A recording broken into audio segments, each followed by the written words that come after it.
pile à l'heure. Bonjour à tous les amis. Ça fait plus d'1 an qu'on n'a pas fait de vidéo. La dernière vidéo c'était après Indian Wells 2025, donc faut peut-être pas remonter si loin. J'avais prédit la victoire de Jack Draper qui s'est produit, donc je suis resté sur un succès. Non, sans déconner, ouais, énormément de changements. Je me suis marié. J'ai eu énormément de bouleversements professionnels et personnels qui font que on n'a pas eu le temps, j'avais plus le temps. Dans mes vidéos à l'ancienne, donc l'an passé, il fallait que je fasse le montage, que je cherche les highlights à insérer. Là, on va être sur des formats plus, on va dire style vidéo drilless. Je sais pas si vous connaissez les vidéos drilless qui fait du foot, que je salue au passage. Un format sans coupure, c'est plus naturel. C'est moins de travail pour moi et ça va me permettre de publier plus souvent. Donc voilà. Dans cette vidéo, les amis, on va revenir sur quoi? Sur le début d'année, la saison sur dur et le début de saison sur terre battue. Alors que dire? Qu'est-ce qui m'a marqué? Beaucoup de choses. On va dire dans ce qui est positif, je suis content que notamment Valentin Vachereau soit à ce niveau-là.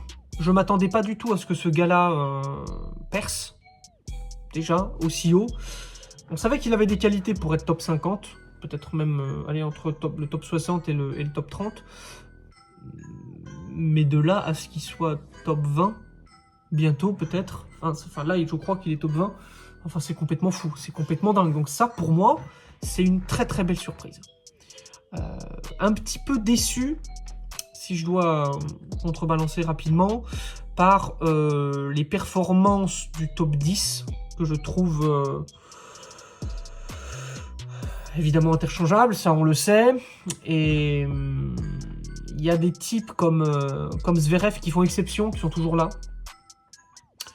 Mais sinon, c'est vrai que ce top 10, entre les mecs qui sont blessés, on a du Fritz blessé, on a du Musetti qui revient de blessure, on a du Dominor qui visiblement semble perdre un petit peu de la confiance. Félix Auger-Aliassime, bon, on ne sait pas trop où est-ce qu'il en est, il a bien démarré, mais il est tellement inconstant que c'est très très dur de dire quoi que ce soit. Et donc on a ce peloton de tête avec Sinner, Alcaraz qui sont loin devant, et puis derrière, Zverev, Djokovic, et encore derrière, le néant, si j'ai envie de dire. Ils ne peuvent pas rivaliser avec les deux autres. Excusez-moi, j'ai été obligé de couper, j'ai éternué comme un sagouin. Voilà, ça c'est le point un petit peu négatif, c'est qu'on voit effectivement que c'est intouchable. Alcaraz, Sinner, et après le reste, bon. Autre point positif, quand même, pour moi, ça a été la victoire de Djokovic sur Sinner, qui a été pour moi la marque que Djokovic est le plus grand tennisman de l'histoire du jeu. Pourquoi? Parce que sortir une performance comme celle-là, c'est exceptionnel. C'était extraordinaire, cette demi-finale de l'Open d'Australie. Et ça a été, pour moi, la preuve finale que Djokovic est le plus grand des plus grands. Parce que personne n'arrive à les taper en grand chelem. Ils arrivent toujours en finale. Et il n'y a que Novak Djokovic, 38 ans, qui a réussi à battre Sinner sur dur. C'est un truc de fou. Je ne sais pas si on se rend compte de ça. Enfin, c'était un truc de malade. Donc ça, c'était une bonne surprise, objectivement. Et puis, autre bonne surprise, c'est la victoire de Sinner, pour le coup, à Monte-Carlo. On attendait ce grand tournoi sur terre battue. Il l'a eu. Et puis, son début d'année qui est juste extraordinaire à Sinner. Alors, il perd sur Djokovic 5-7. Il doit le gagner ce match, il le sait d'ailleurs, mais il le perd. Derrière, il perd plus. Il a eu la petite... voilà, avec Mensik. Doha, je crois, il me semble. Et derrière, il gagne tout. Dur, lent, dur, plus rapide, terre battue, lente, parce que c'était de la glaise à Monte-Carlo. Donc, complètement fou, Sinner, ce qu'il fait cette année. J'ai un petit peu peur, moi, par contre, pour Carlos Alcaraz, qui visiblement n'arrive pas à reprendre le dessus. Après sa victoire à l'Open d'Australie, il ne se passe plus grand-chose pour Carlos Alcaraz. On a eu une victoire, je crois. Oui, c'était à Doha pour le coup. Là, il est parfait. Mais après, plus rien. Sur les 2 tournois Masters 1000 aux États-Unis, 2 éliminations plutôt précoces. Après, cette défaite éclair, j'ai envie de dire, par rapport à ce qu'on a l'habitude de voir entre les deux, contre Sinner. 2 dernières confrontations contre Sinner, c'est quand même 2 défaites en 2-7 pour Carlos Alcaraz. Qui plus est, la sur terre battue, où il est normalement imbattable. Donc, je suis un petit peu inquiet, non pas pour lui par rapport au fait que sa carrière, ça y est, commence à je sais pas quoi, mais par rapport au fait que il se sépare de Juan Carlos Ferrero. Derrière, il y a la victoire à l'Open d'Australie. Bon, parfait. Derrière, plus rien. Alors, moi, je me demande, est-ce que les Masters 1000, il y en a quelque chose à foutre? J'ose espérer que oui. En tout cas, Sinner nous montre que oui. Il en a quelque chose à foutre. Et ça, c'est une interrogation qu'on a. C'est pas le seul. D'ailleurs, on en voit certains aussi. On se demande parfois si les Masters 1000 comptent. Pour Sinner, on voit que oui. Je pense que Sinner, peu importe où il a inscrit, il a envie de gagner. Je dis pas qu'Alcaraz n'a pas envie de gagner. Je dis juste qu'il va peut-être moins en mettre parce que, ok, c'est pas un grand chelem. Et ce qui compte, c'est les grands chelems. Le petit problème, je pense, de ça, c'est que on peut facilement se brûler les ailes. S'il veut être le plus grand parmi les plus grands, vous avez les grands chelems et juste en dessous les Masters 1000. Si vous ne gagnez que des grands chelems, c'est parfait, vous pourrez être le champion avec, je ne sais pas combien, 27, 28, 29 grands chelems, j'en sais rien. Ce serait énorme en termes de tournoi du grand chelem, et ce serait immense. Mais les Masters 1000 comptent aussi. Federer, Nadal, Djokovic ont quasiment tous remporté tous les Masters 1000 et les grands chelems qui vont avec. Donc, il ne faudrait pas que Alcaraz ne se concentre que sur les grands chelems. Et ça peut être le danger. On l'a vu là, Miami et Indian Wells, c'était pas non plus des prestations XXL. Sinner, lui, fidèle à lui-même. Donc, par rapport à ça, j'ai une petite interrogation sur Alcaraz. Est-ce que, alors, voilà, si c'est pas ça, on voyait que quand il était un petit peu plus jeune, il y a 2 ans, les Masters 1000, il en a empoché plusieurs, même encore l'année dernière. C'était encore quelque chose qui comptait, mais on sentait qu'il choisissait un peu plus là où il voulait aller. Là où, effectivement, du temps de Nadal, Djokovic, Federer, ils en manquaient peut-être 1, peut-être 2 maximum, mais c'était la course effrénée à ces Masters 1000 qui étaient les tournois les plus importants. Et puis c'était l'occasion de se rencontrer dans les moments les plus chauds. Et c'était fou. Donc effectivement, attention, Alcaraz, à ne pas sous-estimer les Masters 1000 qui sont quand même des grands trophées et qui comptent dans le palmarès parmi les plus grands, quoi. Donc ça aussi, il faut être vigilant à ça. Et donc aussi par rapport à Carlos Alcaraz, cette blessure qui sont plus graves que prévu, donc il va certainement, je pense, louper Roland-Garros. Je préfère qu'il loupe Roland-Garros plutôt qu'il nous fasse un Roland-Garros en demi-teinte éliminé au 3e tour par Etcheverry. Voilà, typiquement.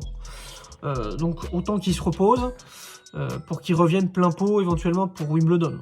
Voilà, où il faudra peut-être prendre sa revanche sur Sinner. Peut-être que Sinner gagnera Roland-Garros. D'ailleurs, s'il n'y a pas Alcaraz, ce sera le favori à Roland. Avec Zverev ou Djokovic. Voilà, ce sera les 3 vraiment qui seront concernés par le gain du titre à Roland. Donc voilà, un début de saison, on va dire en demi-teinte pour Alcaraz. Début de saison canon, mais canon de fou. Et là, une deuxième partie plus mitigée, parfois beaucoup de plaintes. Il se plaint, il est un petit peu... Bon, c'est son caractère aussi, hein, on peut pas demander aux gens de changer comme ça. Il est tellement au-dessus du lot qu'il arrive quand même à battre plus ou moins tout le monde, mais à Miami et Indian Wells, ça n'a pas vraiment été le cas, donc on veut que Alcaraz prenne la pleine dimension de ce que c'est que d'être le maître du circuit. Sinner nous le montre. Il va rarement perdre contre des gens moins bien classés. un devant lui, j'ai envie de vous dire, mais quand je dis moins bien classé, on va dire hors du top 10. Ça va être très rare que Sinner perde hors du top 10. Alcaraz, c'est plus souvent. C'est plus souvent, et c'est ce qui fait aussi que on adore ces matchs, parce qu'il est capable d'avoir des moments de baisse, et donc il y a du suspense. Sinner, c'est tellement quasiment parfait qu'il met des trempes à tout le monde. Et même à Alcaraz sur terre battue. Donc si ça commence à être comme ça, compliqué. Après, je pense sincèrement que Alcaraz a besoin de ce genre de choses. Il ne le fait pas exprès, je pense que c'est inconscient. Mais il a besoin de ces phases descendantes. Il a besoin d'être... il a besoin de se prendre des tartes. Il a besoin de retrouver du challenge. Quand Alcaraz est trop dominateur, il a tellement besoin d'objectifs, il a tellement besoin de quelque chose à surpasser, que c'est comme si il y avait cette nécessité que Sinner revienne, Sinner le batte, pour se redonner le challenge et revenir plus fort et recommencer à battre Sinner. Donc, j'espère que c'est passager pour Alcaraz, qui va pas commencer à nous traîner les blessures à longueur de temps. Parce qu'il a été blessé là, déjà 2 fois en 2 ans. Sinner, il avait eu ses problèmes de hanche, mais il était revenu. Bon, il faut espérer qu'Alcaraz soit bien entouré aussi. Juan Carlos Ferrero n'est plus là, l'agent a énormément de poids sur sa carrière. Et il faudrait que ça reste, j'ai envie de vous dire, du sérieux pour Alcaraz. Qu'il soit bien entouré, ça c'est vraiment le plus important. Donc moi ce que j'espère, c'est que voilà, ils reviennent et que on retrouve cette rivalité et que Alcaraz retrouve son niveau. Après, n'oublions pas que Federer, Djokovic et Nadal ont eu aussi des périodes où ils descendaient à la 10e place, finissaient 6e mondial, sortir du top 20, il y a eu des blessures, ça a été un cycle. Djokovic n'a pas régné pendant 10 ans, Federer n'a pas régné pendant 10 ans, Nadal n'a pas régné pendant 10 ans. Ils se sont plus ou moins accrochés, laissé la place, l'autre revenait, l'autre descendait, l'autre était revenu, après ils s'affrontaient, ça donnait des trucs de fou. Là, le petit souci, c'est qu'ils sont que 2. Donc il n'y a pas pour l'instant le 3e homme qui peut faire douter. Et même parfois 4e homme, 5e homme, on a eu du Andy Murray, du Wawrinka. Là, il n'y a rien du tout. Donc je pense que il faut être patient avec Alcaraz, mais on a envie qu'il revienne parce que le souci c'est qu'il n'y a rien derrière. Après Sinner, c'est l'océan quoi, et c'est rien, il n'y a rien du tout quoi. Donc c'est pour ça qu'on espère qu'Alcaraz revienne, et puis il est tellement beau à avoir joué qu'on veut qu'il revienne à son meilleur niveau. Voilà. C'est la petite parenthèse sur Alcaraz. Parce que bon voilà, ça a été pour l'instant assez flagrant en demi-teinte, là où Sinner lui, paf, ça y va, mental de champion, et puis on réajuste au millimètre. Donc très impressionnant Yannick Sinner, ayant des origines italiennes, je suis évidemment un supporter de Yannick Sinner, même si j'adore Carlos Alcaraz, mais j'aurais toujours un petit fait pour mes origines, donc nos petits français, nos petits italiens, et mon nom de famille polonais. Aussi, voilà. Mais non, pour être très, voilà, il faut après être objectif. Mais en tout cas, je pense que la saison sur terre battue, Sinner est tout à fait en place pour pouvoir gagner les 2 autres Masters 1000 sur terre battue et gagner Roland Garros. Il peut nous faire quelque chose d'absolument historique, Yannick Sinner. Et ça, j'espère que ça aura lieu, parce que j'adore Yannick. Et puis surtout parce que là où on se disait que tous les records étaient devenus imbattables, ils peuvent complètement faire quelque chose de complètement dingue. Après, les époques sont pas les mêmes. Voilà, il faut relativiser. Mais n'empêche que ce serait bien pour le tennis que Sinner gagne tout. Pour l'histoire du tennis, mais c'est vrai que ça peut être ennuyant de toujours voir le même gagner. C'est toujours le petit truc, est-ce que mais c'est chiant, c'est toujours les mêmes, mais quand ils gagnent pas, mais ils sont nuls, et puis nanana, et donc voilà, faut savoir ce qu'on veut. C'est bien qu'on ait des patrons sur le circuit. Parce que justement, comme ça, quand ils se font taper par un outsider, ça donne des moments géniaux. Et c'est ça l'histoire du sport. Donc voilà, donc on a hâte de voir ce que ça va donner. Là, sur Madrid, je vois pas pourquoi Sinner sortirait. Après, c'est bon. Il a fait un quart de finale en étant sorti sur blessure. Enfin, je veux dire, il a abandonné. Forfait. Et donc, du coup, bon, il aurait potentiellement pu déjà gagner ce tournoi. Donc, moi, je vois pas pourquoi est-ce qu'il ne gagnerait pas Madrid. Si Alcaraz n'est pas à Rome, je ne vois pas comment est-ce qu'il ne peut pas gagner chez lui à Rome. Et après, il a été à 2 balles de match contre Alcaraz Prime, quasiment Prime, à Roland. Je vois pas comment est-ce qu'il fait perdre Roland. Donc après, ce qu'on a envie de voir, c'est qu'il y a des mecs qui aillent au carton et qui nous sortent des matchs incroyables. C'est ça qu'on a envie de voir. C'est pas, on n'a pas envie de voir Zverev qui baisse les bras au bout de 2 jeux. On a envie de voir des mecs qui vont aller les cogner à la régulière. Comme Mensi Kadoa contre Sinner, etc. Comme l'a fait les HK aussi l'année dernière en début d'année contre Alcaraz. Enfin, bref. Des matchs à la régulière. Mais je vois pas comment est-ce qu'il peut passer à côté. Donc ça c'est un petit peu le sujet. Demain on se fera une nouvelle vidéo pour avoir le débrief sur les 2 premiers tours, sur le fin des premiers tours.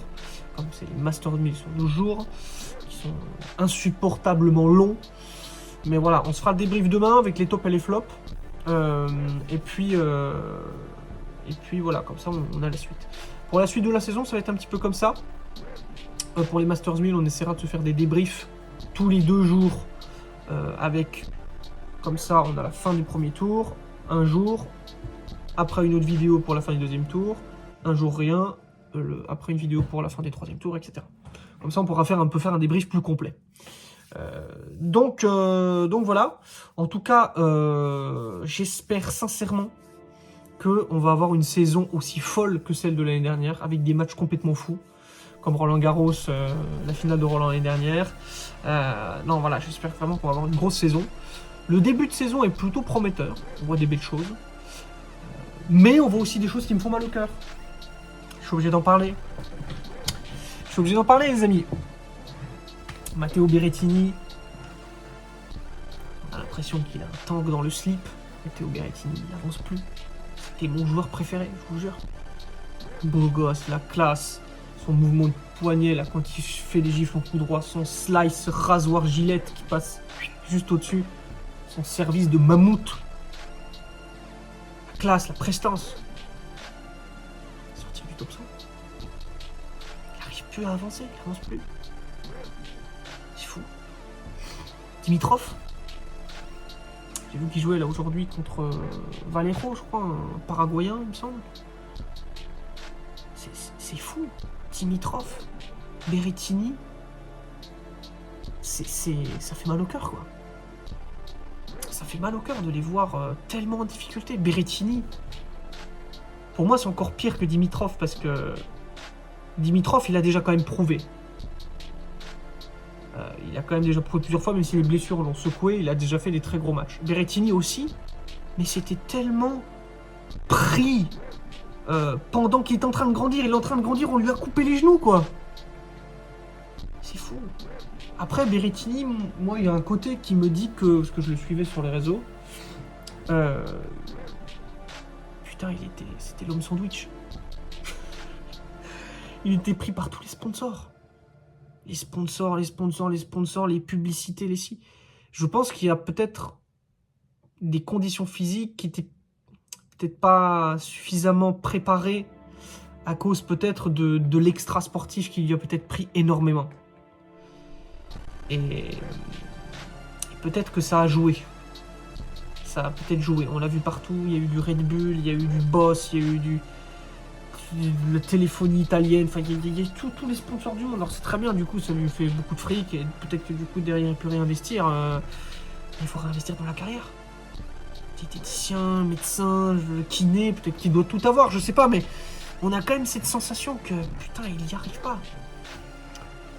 Alors il y a un facteur qui est les blessures, mais est-ce que les blessures sont pas aussi peut-être manque de vigilance, peut-être manque de focus que sur le tennis? Parce que quand il n'était pas encore homme sandwich, j'ai envie de dire, c'est là qu'il était le meilleur. finale en Grand Chelem, finale en Masters 1000. C'est là qu'il était trop fort. Demi-finale à Roland Garros, je crois, ou quart de finale contre Djokovic, je sais plus. Enfin, truc de fou. Truc de fou. Il a fait quasiment des derniers carrés dans tous les Grands Chelems. C'est complètement dingue de s'imaginer que ce mec-là n'arrive même plus à battre. Il a perdu contre qui hier? Je sais même plus contre qui il a perdu. Il a perdu en 2-7, quoi. C'est dingue. C'est dingue. Donc c'est pour ça que je suis triste. Je suis très triste pour Berrettini. Triste pour Dimitrov. Aussi, même si j'espère qu'il va revenir rapidos aussi. Mais bon, l'âge, hein. Les deux, ils sont plus tout jeunes non plus. Hein. Triste pour Stan, qui va arrêter sa carrière. On fera une vidéo spéciale sur Wawrinka peut-être, mais le plus beau revers de l'histoire du tennis. Peut-être pas le plus efficace, c'est quand même Djokovic devant, mais top 3 des meilleurs revers all-time, je pense. Stan Prime. Stan Prime, il n'y en a pas beaucoup qui le testent.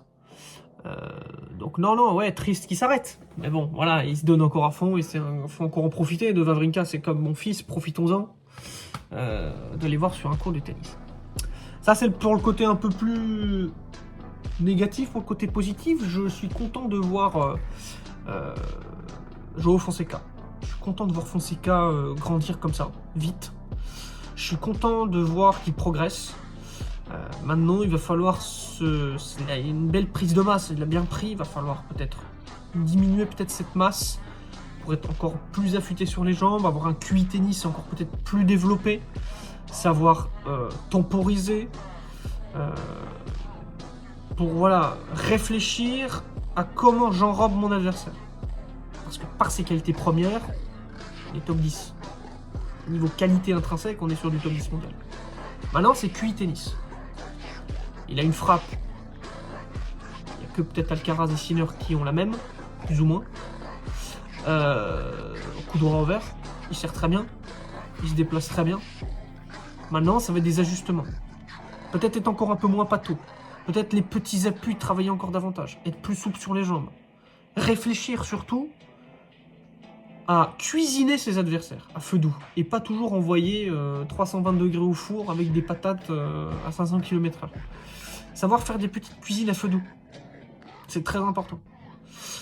C'était la marque des grands champions. Mais il est en bonne voie. Il est en très bonne voie. Comme ce cher Rafael Jodar, l'espagnol, qui me fait un peu penser à Berdych. Pour être un peu honnête, on a un petit peu du Berdych, on a un peu du Del Potro là-dedans. En sachant jouer sur terre. Donc c'est très dangereux. Et c'est très intéressant ce mec. Hein. Il débarque un peu comme un boulet de canon. Il est très jeune. Ça fait plaisir. Ça fait extrêmement plaisir de voir un joueur comme ça qui a le potentiel d'être top 30. Pourquoi pas plus haut, mais va falloir, voilà, encore une fois, bosser. QI tennis, être bien entouré. C'est des mecs qui peuvent, oui, nous recréer un petit écosystème. Parce qu'il y en a un autre aussi. C'est Arthur Fils. Et oui, Arthur. C'est là qu'on t'attendait, frère. C'est là. Là. Alors, ça sert à rien de s'emballer à dire qu'il va gagner Roland Garros. Mais par contre, il faut mettre Arthur Fils en phase et en face de ses qualités et de ce qu'il est capable de produire. Alors, il revient de blessure. Donc, comme il revient de blessure, il faut voir si ça tient dans le temps. Mais je vais pas être de ceux qui vont dire chut, n'en parlez pas, surtout ne parlez pas de projet pour Arthur Fils. Non, ça va lui porter la peine. Non, justement. Il faut mettre les mecs en face de leurs objectifs. Et après, quels sont les objectifs d'Arthur Fils? Est-ce qu'il a envie d'être numéro 1 mondial? Est-ce qu'il a envie de gagner des grands chelems? Est-ce qu'il a envie d'être le numéro 1 français? Quels sont ses objectifs? Je pense que Arthur Fils a envie de faire partie des plus grands joueurs de l'histoire. Il a le mental pour ça, il a le physique pour ça, même s'il faut qu'il tienne, mais physiquement, il peut le faire, tennistiquement, il peut le faire. Il peut nous faire du Jo Tsonga, il peut nous faire des finales en Grand Chelem, il peut nous gagner des Masters 1000. Et ça, c'est génial, pour le tennis et pour nous Français. Let's go, Arthur. Let's go, on t'attend. On t'attend. Oui, on est exigeant. Moi, au tennis, j'étais 31. Moi, on n'attend plus rien de moi. Mais on attend. On est des supporters, on attend. On attend des résultats. Et t'as gagné Barcelone, pour nous, ta saison est quasiment déjà réussie. En revenant de blessure, de revenir aussi vite, aussi fort, c'est du très très lourd. Entouré par Goran Ivanisevic, moi je pense qu'Arthur Fils peut faire une très très grosse saison. Et à Roland Garros, s'il se prépare bien, et qu'il se pète pas comme l'an dernier, il y a du Zverev, il y a du Djokovic. Voilà, mais tu me donnes 10 favoris, 10 noms, je mets Fils dedans. Je mets Arthur Fils dedans, c'est obligatoire. On peut pas ne pas mettre Arthur Fils dans le lot aujourd'hui des 10 favoris pour Roland Garros. On peut pas. Ce serait improbable. Pour moi, il est plus favori qu'un Alex de Minaur. Pas le même classement, pourtant. Mais pour moi, il est plus favori que de Minaur. Pour éventuellement aller chercher le titre. Si on voulait faire une... Vous savez, comme dans les cotes là, sur les paris sportifs, je mettrais personnellement Fils devant. Je n'ai pas du tout regardé les cotes d'ailleurs sur les paris éventuels pour savoir qui est favori ou pas. Et donc peut-être qu'on va se reconstruire un petit microcosme, parce que n'oublions pas qu'on a eu Federer, Nadal, Djokovic, Ferrer, Berdych, Murray, Wawrinka. Vous aviez Del Potro ambulant, vous avez John Isner qui était pas loin, vous aviez quand même ces gars-là, vous aviez Joe Tsonga, enfin, tous ces mecs-là ont existé au même moment, à la même époque. Entre, on va dire, 2008 et 2020, allez, 2018, 2017. Tous ces mecs-là ont existé au même moment. Excusez-moi les amis, la caméra s'est éteinte. Donc, si on pouvait avoir